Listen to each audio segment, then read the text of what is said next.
got a little treat for you today, boys. It's going to be a tactic that scored over 4.4 goals in the testing phase. If you do enjoy the tactics on this channel, be sure to leave a like, subscribe, and turn notifications on. But let's get into the testing phase of this video and see exactly how good this ultimate 4-2-4 is. So, the first team we're going to test with is going to be Ipswich Town. My local team, obviously in Sky Bet League 1, recently been promoted as well. Get a tractor, boys, in the comments if you are an Ipswich Town fan. We have come out and also won the Sky Bet League 1 quite convincingly as well over Portsmouth in second place.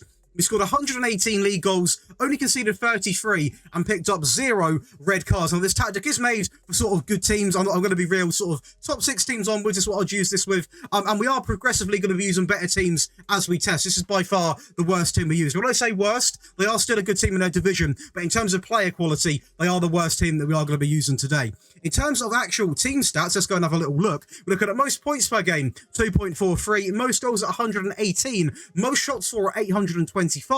Fewer shots against at 362. In terms of the actual most possession, quite convincingly, we've done quite well considering it's a 4-2-4. 4-2-4s traditionally aren't known for being too dominant in possession. We had 61% of the ball, which is really impressive. Fewest conceded and also the most clean sheets. Going over to the data hub, we are going to go ahead and have a look. We're looking at 2.57 goals per game and conceded at 0.72. So this is by far the lowest amount we scored.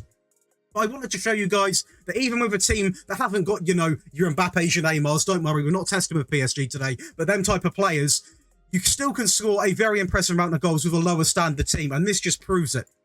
Going over to the actual squad screen, we are going to go ahead and have a little look. So goals, let's come and have a little look. So 34 from Tyrese John Jules. Obviously, it's honestly a player I love when I done my Ipswich Town save. George Hurst, absolute icon. We love him. 29 goals out of him. 23 for Caden Jackson. Connor Chaplin with 21 and 8 coming in for, he's actually out on loan, so we won't include that. In terms of assisters, we've got Connor Chaplin coming in with 20. 17 for Tyrese John Jules. Humphreys coming in with 15.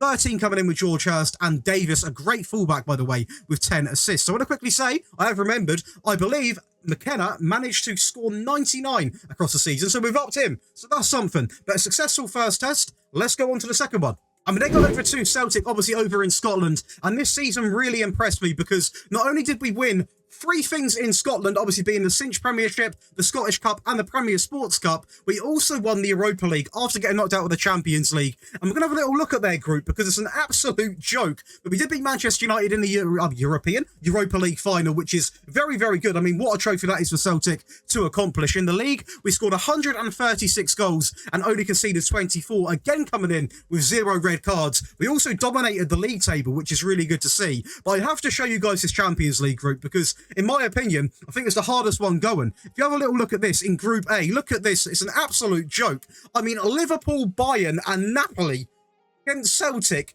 have a day off. Honestly, ridiculous. A ridiculous group, but obviously we did bounce back in the Europa League, which made up for everything that we did lose. In terms of the team stats, very convincing here. 66% possession. Absolutely incredible. 2.79 points per game. Most goals at 136. Most shots for 841. Fewer shots against at 248. Most possession at 66. That's the highest I've seen in a while, especially with 4-2-4. Fewest conceded at 24, and also the most clean sheets at 22. Going over to the data hub, we are going to have a little look. 3.58 goals per game, so we're significantly bolstered up all the way one way. 3.58 is an obscene amount of goals to be scoring a game. Conceded very, very, very, very good. 0.63. Hardly any goals also going in our net, which is obviously a huge positive. And pass completion at 87.39%. So a really, really fantastic season over in Scotland. And of course, we have still got to look at the player stats, and this is what can happen when you've got real talented players in your team. This is what happens. I mean, we're looking at Ferrari coming in with 60. We've got Maeda coming in with 52. Abadar coming in with 20. 19 for Jota. 18, 18, 7. I mean, the stats are honestly incredible. In terms of the assists, we've got 33, 21, 21, 23 21s, 19, 18, 10, 8. Now, I do know they are a very dominant team over in Scotland, but I just want to show you guys, obviously, if you are playing with a team like this, or even over at Ipswich, one thing that we're noticing is the sheer amount of different people getting involved with scoring the goals and also getting the assists. Now, this is obviously what it looks like when you've got several talented players that can tear apart the Scottish division, because you're going to get two strikers that are scoring over 50 goals a season, which is absolutely nuts to me. Obviously, both decent strikers as well, this one being a personal favourite of mine. But overall, a fantastic season. And let's go over to some of the match highlights. Well, as always, guys, I picked out the one with the most goals, and that is going to be against St Johnstone, obviously, in the league, in a 7-0 win. As we go a little bit more direct there, over to Design, who takes a little touch. He's going to hit it across goal. The goalkeeper's still standing. I don't know what he's doing. He didn't really feel like diving. So we're going to take the 1-0 lead, obviously, very early on, as a throw-in comes in here, back into Dyson, into Johnston, I believe, that is out wide, who's got absolutely acres. A great ball in the centre, and Jota again. Now, one thing you're going to notice with this 4-2-4, and one thing which you're going to notice very easily as well, is how good it is at transitioning from the wide areas and getting a chance created in the central areas, because you've got two players in the box, so at the end of the day you're always going to have two coming in. Some of the midfielders do come up as well. You've got several options in the box, obviously, for a pullback, and sometimes the wingers will come inside and have a shot of their own, so it is really attacking and a ton of fun to use. And it's really impressive that you can use this across an entire season, as McGregor does go long there into Abadar, who hits it across goal. A great finish. Obviously that is going to be 3-0 up inside of 42 minutes. A great first half, and even better second one, as McGregor again goes long. We are seeing how important the sort of long ball option can be into Dyson. Absolutely, it's a decent save, no backup from the defenders there. But one thing we are going to see, this isn't a long ball tactic by any means, but the one thing which is going to be about it, when there is a through ball on, we are going to go long, and we've got no shame in doing that, because with a 4-2-4, it's not about possession, which is why it surprised me how we dominated it so much. As McGregor again goes long, absolute pinnacle of this team, goes past the keeper, dies out, and gets an easy goal to obviously finish off what is pretty much an already done game, but we are still going to watch the rest of the goals. Why not? A ball goes over the top there. It's a good little flick on, but it is going to be McGregor picking up the ball again. How involved with this guy? Into Jota, into Kyogo. Is he going to square it? He's going to go near post, and it's shocking. It's shocking from Matthews, but do you know what? McGregor has been the absolute heart and soul of this team. Absolutely incredible. Into Carter Vickers, into Welsh on the right-hand side.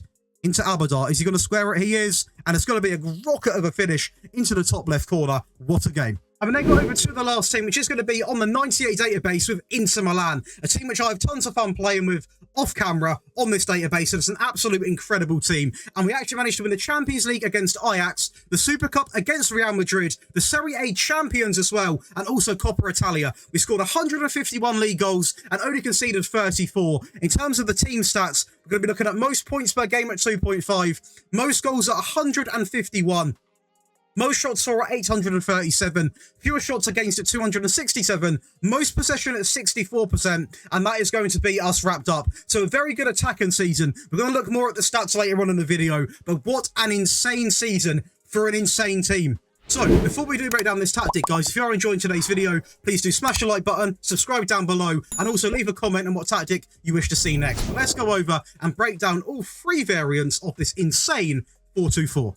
So guys, this is my ultimate 4-2-4 V2. After many requests over social media, Patreon, YouTube comments, it is finally here. I want to quickly say to everyone as well, if you wish to download all three variants, get early tactic release, also one-on-one help with your tactics, and much more, you can join the Patreon. The link is in the description below. Again, it is completely optional. You can copy all three for completely free. But I do want to take a quick second to thank all of the wonderful names coming down the screen right now, because you guys make all of the difference. Much love. Seriously. But let's go ahead and talk tactics. So, the ultimate 4-2-4 V2. So as you can see, it's a very attacking tactic, as you can imagine with a 4-2-4. It's a little bit tweaked from the previous version. With the new match engine update, I noticed a few things didn't work, whereas now they're working absolutely fantastic. So, let's get into it then. The mentality is going to be set to positive. Before we do talk about that, the tactical style is obviously built around the pressing style. In possession, you want fairly wide, shorter passing directness, a higher tempo, and be more expressive with mixed crosses. So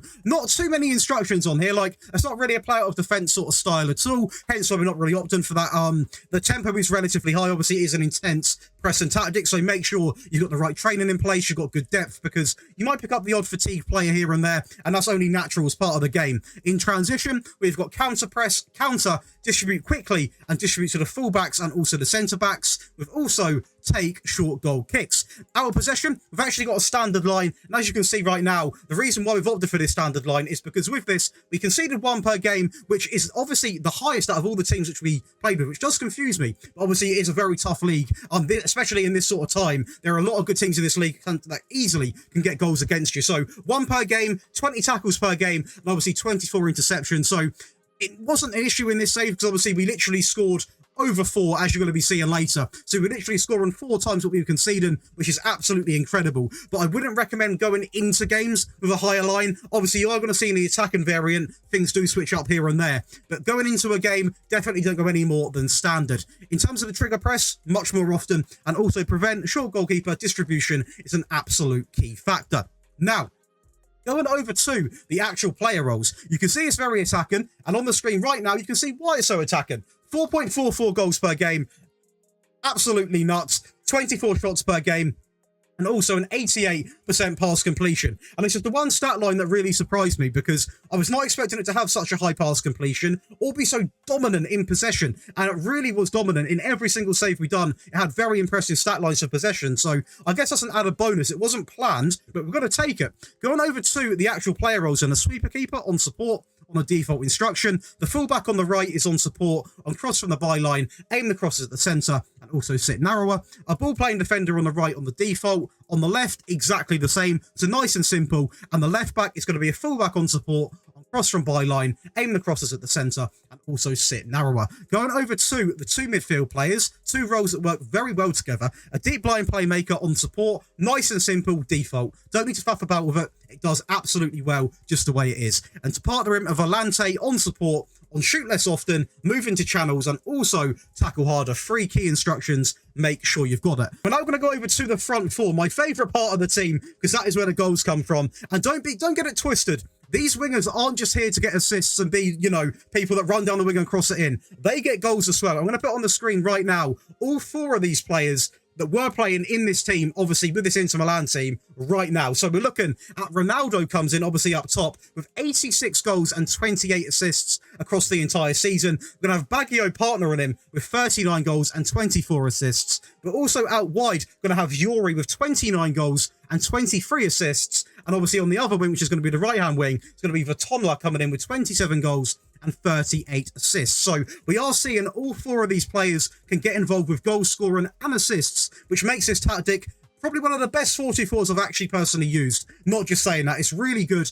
Everyone gets involved, and it's not all reliant on the strikers getting the goals. The wingers get involved as well. And the instructions are fairly basic. An inverted winger on the left on attack, on aim the cross at the centre and stay wider. Exactly the same for the right-hand sided one as well. And then the 2 strikers up top on the left, an advanced forward on shoot more often, and on the right, an advanced forward on the default instructions. And that works absolutely incredible. And that is going to be the default version broken down. This is the one which I do majority of the testing with, so I would definitely recommend downloading this one. And if you are a Patreon member, you can download all 3. But if not, do stick around because I would recommend copying these other 2 for in-game situations. So, the attacking variant. Now, this tactic is already so attacking. Like, as you can see, it is absolutely outrageously attacking. So, there's only a few tweaks I can possibly make. In terms of the player roles, the only change is going to be a volante on attack, on take more risks, dribble more, move into channels, and tackle harder. So, a simple change from support to attack. Let him roam a little bit further as well. Because, as I said, this tactic is ridiculously attacking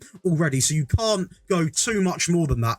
In terms of the mentality, we've upped it to attacking. In possession, we've got being more expressive and run at defence on now. In transition, obviously, we still kept the distribute quickly on. And the key change is going to be the high defensive line. And I will say this right now. If you want to use the attacking variant, I would only switch to this if you're desperate for a goal. I wouldn't recommend going into a game with it unless you're chasing the game, you're like a couple goals down on aggregate or something. You need to turn it around quickly because this is really attacking. It's really effective. You score lots of goals, but you can be vulnerable at the back. So that is a little warning, although you probably should be able to see that anyway. And going over to the defensive variant, a little memory refresher. This is going to be the default version. And this is going to be the defensive variant. So it looks a lot different, right? As you can see, we're going to go over the team instructions first. The mentality drops to balanced. In possession, the time wasted is revved all the way up. We've taken off being more expressive as well. Slightly lowered the tempo just a notch, just because we are just trying to seal out the game. In transition, slow pace down. And out of possession, we've gone back to the standard line. Lower just wouldn't really work. We've kept the trigger press and also the short goalkeeper distribution prevention. but the lower line just wouldn't really work in my opinion. Now, the main changes come in with the player roles. I'm going to go over the ones that have changed because that really makes only sense. A deep line forward on support, on shoot less often. The advanced sword, by the way, stays exactly the same. The winger on the left is on aim the cross at the centre, shoot less often and tackle harder. And on the right, it is exactly the same. We then change the volante, because it's a bit attacking, a bit free-flowing, to a DM on defend, on tackle harder. And obviously, the deep line playmaker stays exactly the same, just so we don't really want two defensive midfielders, because it'd be way too defensive. But this is going to be a very good defensive variant, and one, again, which I would recommend switching to if you're trying to seal out a game. I wouldn't recommend necessarily going into a game like this, unless it is against a real top team, and you want to get your foot in a little bit. But that is going to be 3 variants of the ultimate 4-2-4 broken down. If you have enjoyed today's video, it would mean the absolute world to me if you would leave a like, subscribe to the channel, and also comment below what tactic you want to see next. And I'll see you boys on Wednesday for another video.